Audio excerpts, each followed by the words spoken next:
G'day guys, Benny from High Range Outdoors.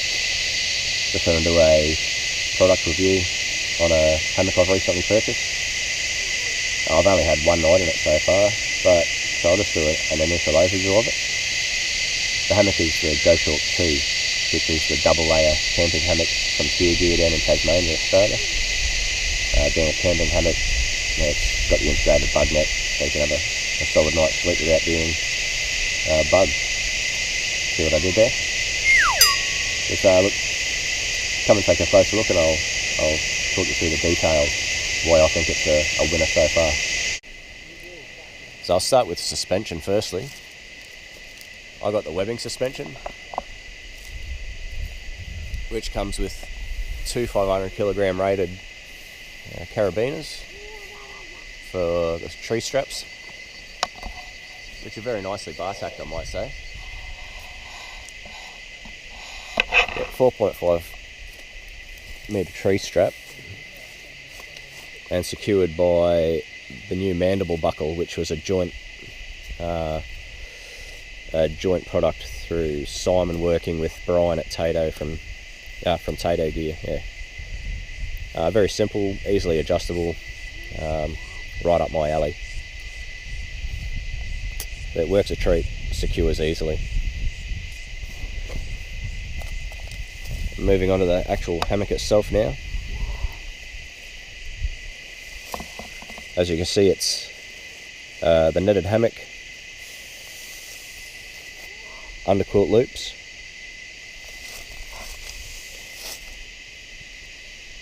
the elastic holdout attachment points, and obviously it's the same at each end. Zippers both sides with dual zip sliders, as you can see here. A couple of things I'd really like to point out now is that Simon's gone with a decent number 5 YKK zip. I'm all for saving a few grams where you can, but I'm also very mindful to maintain durability. I think Simon's reached a good medium here with the zip, but also the mesh. I've handled a couple of cottage hammocks, I guess you'd call them, and to save absolute maximum ounces, they've really gone light on the mesh, and it was really quite flimsy, and you get it caught in the zip once or twice and you're shot, whereas Simon's gone a very durable but lightweight mesh here. I'm really happy with what he's done with that. Now the fabric,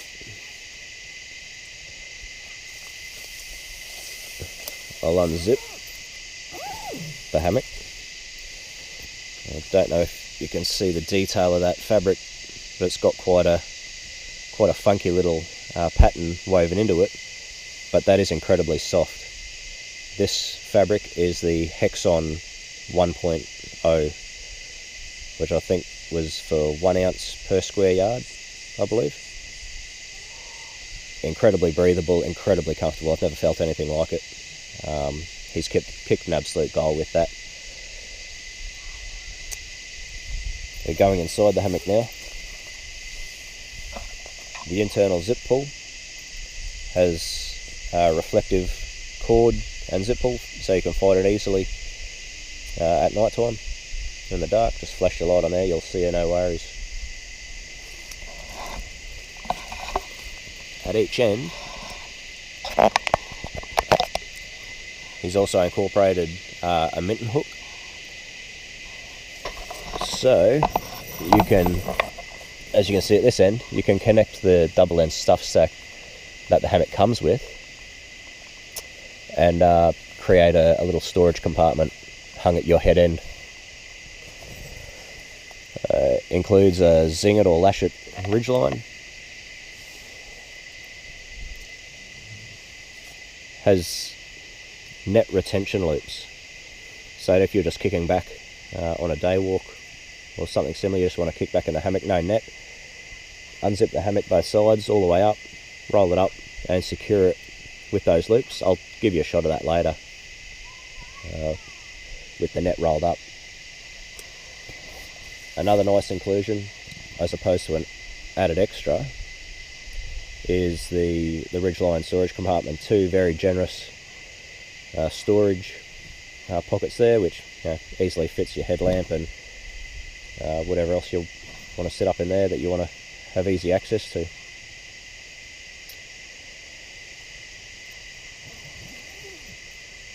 Being the double layer,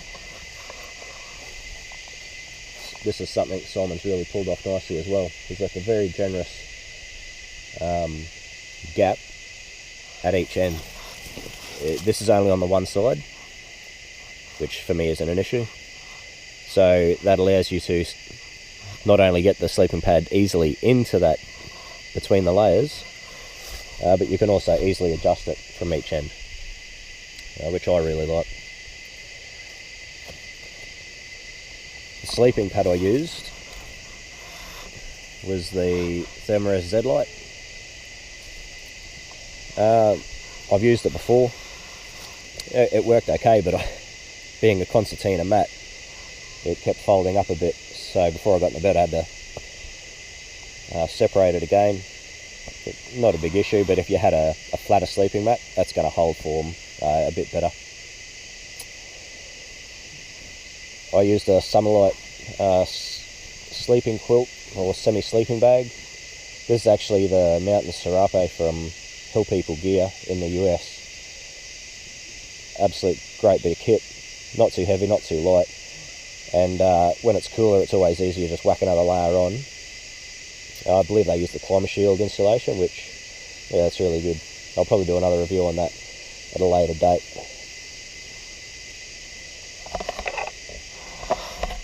Alright, I'll undo the net and wrap it up, and I'll give you a shot of that now. Okay, so as you can see here, we've got the Goshawk 2 with the net rolled up and stowed with the net retention loops. And it really works just as well as any other netless hammock in this fashion, but in my opinion far more versatile. For the specs and stuff, go check out Simon's website. He's got a very thorough website there for the finer details. I'll keep giving it a bit more of a test run, but so far, Simon, you've done a bang up job. So yeah, check out tiergear.com.au. He's also started doing a few tarps and that sort of thing, which in time I'll get my hands on, I'm sure. Just like to point out one little safety point with a hammock.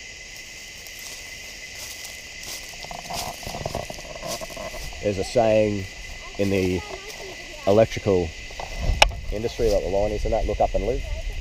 Similar principle with a hammock. Check you got no deadfall or anything like that hanging overhead before you set up, which really does apply to any campsite, but particularly with hammocks. Also, make sure you're not hanging off a dead tree. And guys, hope you've enjoyed the review. Hope you found it useful. Please subscribe to High Range Outdoors YouTube channel, which highlights our details of our products.